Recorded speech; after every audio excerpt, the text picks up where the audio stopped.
จ้ามาพออีกแล้วนี่เกิดร้ายแห่งเนาะเกิดร้ายต่อได้ก็มีผ้าชมยางหน่อย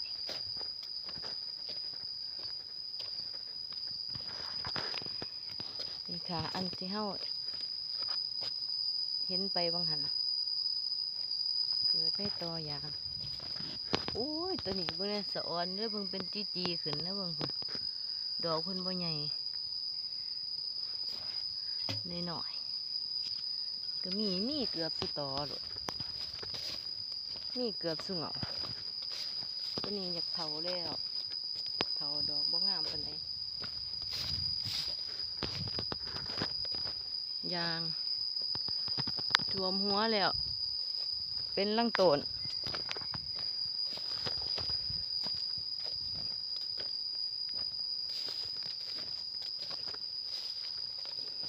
สามยางตายสาม100 กว่าพี่น้องขึ้นมันกระโบเสมอกันบ่สโตนเนาะค่ะเนาะนี่เฮ็ดอุ้ยตัวนี้งามแห้ง